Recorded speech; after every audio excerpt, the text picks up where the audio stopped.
Hello there! It's that time again. It's time to attack some art. How's about creating some interesting views from the window with this greetings card idea? To be or not to be? That is the question. Well, I'll give you the answers with loads of tips on which pencils to use. And it's amazing the art attacks you can come up with just a few sticks. How do you turn this lot, a pile of old broken toys, into a work of art? You turn them into marble statues. Look at that lot. Brilliant, aren't they? They really look like ancient Roman or Greek statuettes, even down to the authentic detail of having bits missing. Priceless. You don't find these in a boot sale. And they're simple to make in 4 easy parts. A 4-part attack.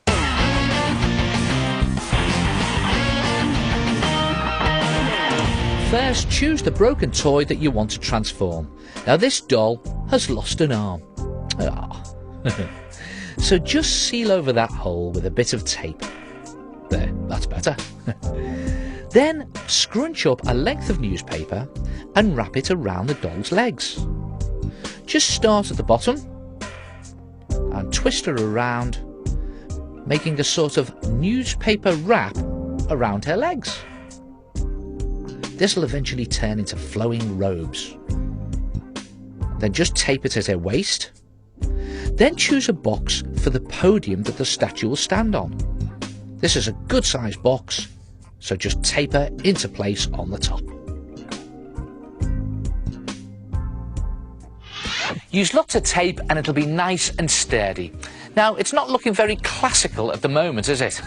We need to get sculpting. Newspaper is perfect for this because you can tear off just the amount you need and twist and fold it into any shape you like. So, scrunch up a small length of newspaper and tape one end to the doll's shoulder.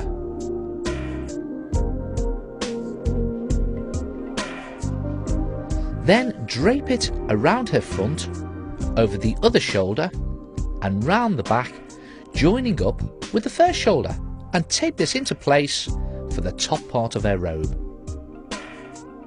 Then do the same with other bits of newspaper, ruching and wrapping them around the body and bottom half of your statue, and they start to look like big folds in flowing material. Make them looser and wider as you get to the bottom of the skirt and tape them all in place.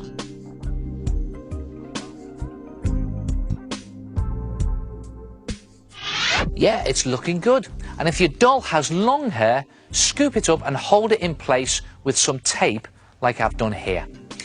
Now you need to turn your newspaper into marble, and the secret is cotton wool. Take small pieces of cotton wool and tease them out so they're flat and thin. Then mix some PVA half and half with water. Paste it onto your statue and lay on the cotton wool. Then paste more mixture over the top.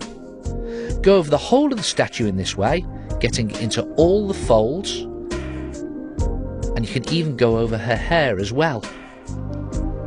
And make sure that it's a very thin layer over the face, as you don't want to lose her features.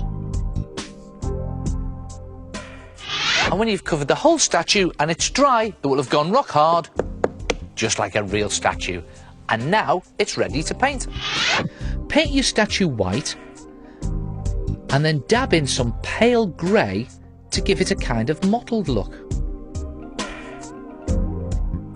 Go over the whole of your model, including her feet. But don't worry about putting any detail on at the moment. Then, in a slightly darker grey, paint on small crack lines. Go over her face, hair, the folds in her dress, and even the podium. It looks like cracks in the stone. And when the cracks are dry, cover the whole statue in a layer of neat PVA glue.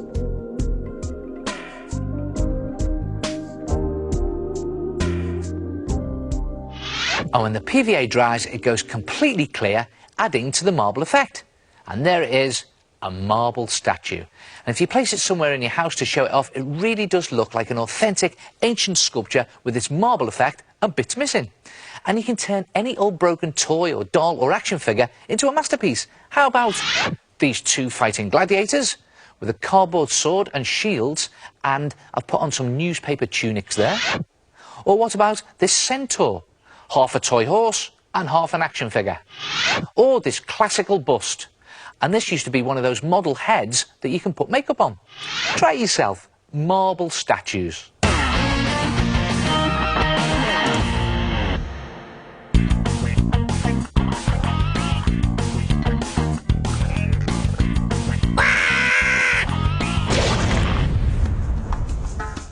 Cross-hatching. Now this technique is brilliant for shading your pictures. You can do it in pen, pencils, or even sticks. Time for a big art attack.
To be or not to be?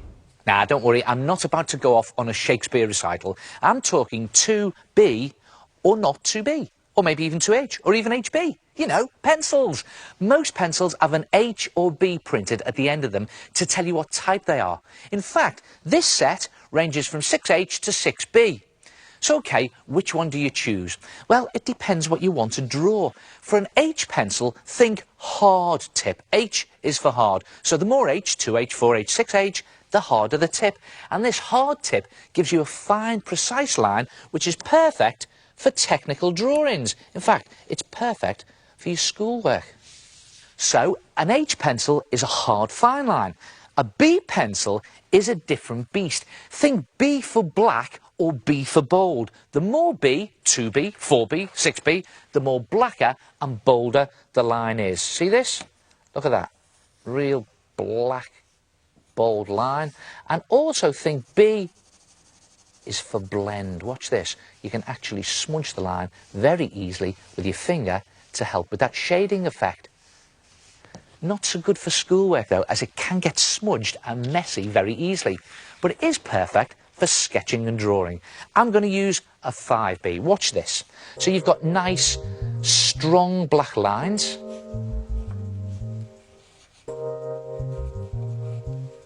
And I always find with these B pencils, you don't have to be too precise when you're sketching. You can just throw the line on and give it a little smudge here and there. Just blend it a bit, soften it up. So whereas the H is quite hard, the B is actually quite soft. Now, I expect you can tell what it is I'm drawing by now. Just add in some features and some shading down the side of the face and make it nice and fairy. And some fair on the body as well. Again, nice big black lines, very bold and black. B is for bold and black. And of course, B is for blend. So just smudge those lines to blend your shading.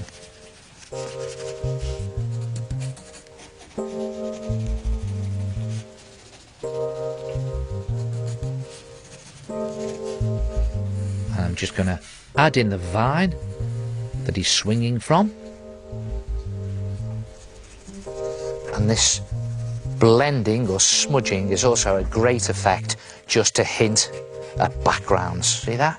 Just smudging my finger there and it creates a sort of background in the distance.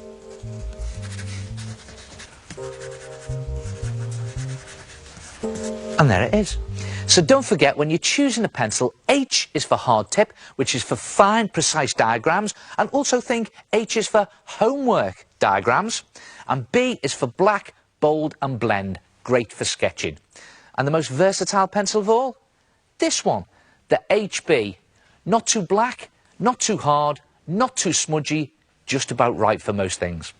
Try it yourself, experiment with different types of pencils.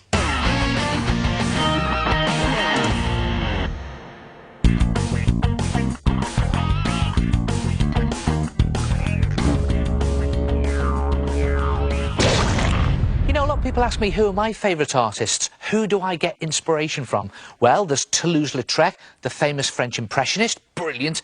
There's Walt Disney, a genius with cartoon characters, and there's you lot. Your art attacks are totally inspirational to me, and I keep them here in my art attack gallery. Have a look at this lot.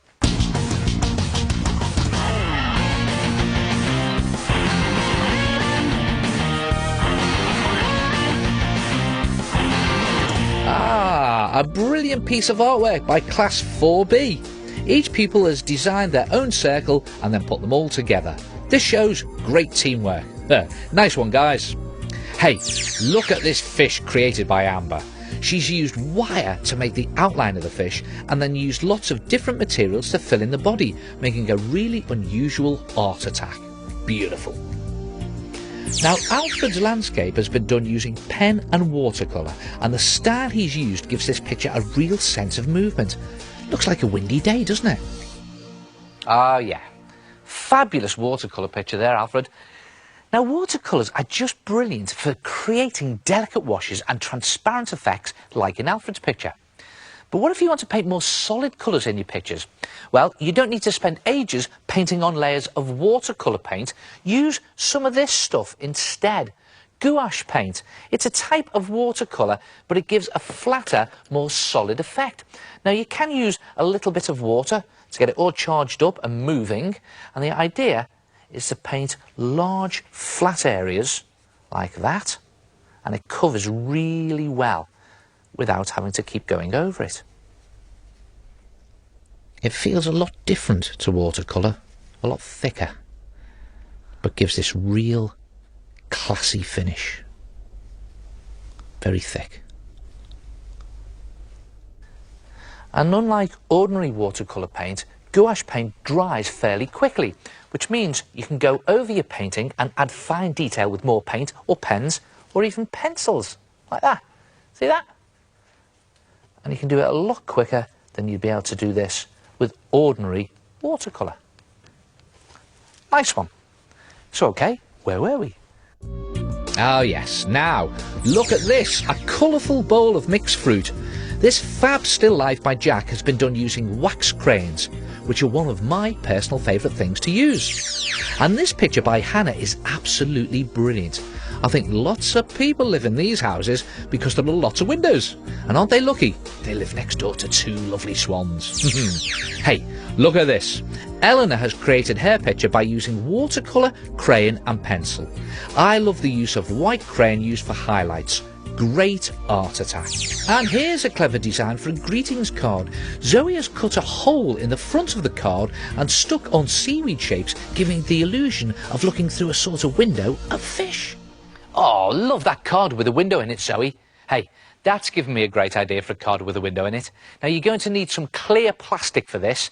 You can use a plastic lid or plastic from other packaging, or you can just buy sheets of acetate quite cheaply from stationers.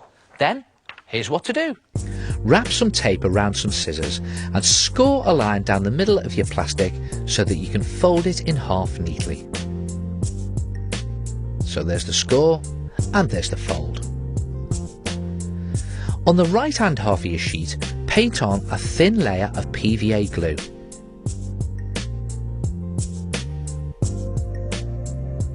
Just slop it on and cover the whole of one side. Then using coloured ink, paint on a design. Now, keep it simple. Make it a view from a window or a landscape. This is going to be a kind of view from a spaceship. So I'm doing a kind of planet. Now, you don't have to be neat, as it all adds to the effect. Fill in the sky with some nice blue ink, just blob it on, and you could even add a little water to help you spread the ink. Yeah, just a touch though, not too much, otherwise it'll be swishing all over the place. Add in a little bit more detail there. Then I'm going to leave this one side to dry. In the meantime, take some thin card and draw on some characters. Now, you need characters that you'd expect to see through the window. So how about some weird looking aliens, maybe a rocket, and the message for your greetings card, something like happy birthday. You can do whatever you like. And when you've done your characters and your words, colour them in and then cut them out. And when your glue design is completely dry, fold it in half again, tape around two of the sides to make a kind of pocket,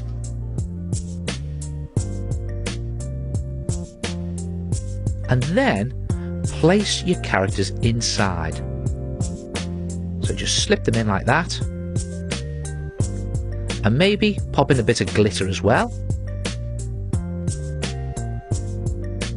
Then carefully tape along the last edge to seal the pocket.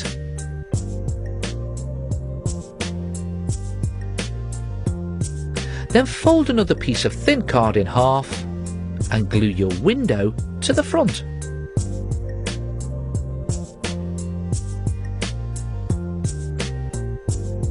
Line it up and on it goes. And when you've done all that, you have a fantastic window card. And as you can see, I've added a paper frame to hide the tape around the edge. Then give it a shake and all the characters and the glitter move around. Look at that, all zooming through space. Brilliant. And there are all sorts of window views you can do. How about a safari view? Again, give it a shake and off they charge. Or what about an undersea view? And again, give it a shake, and there they dance underwater.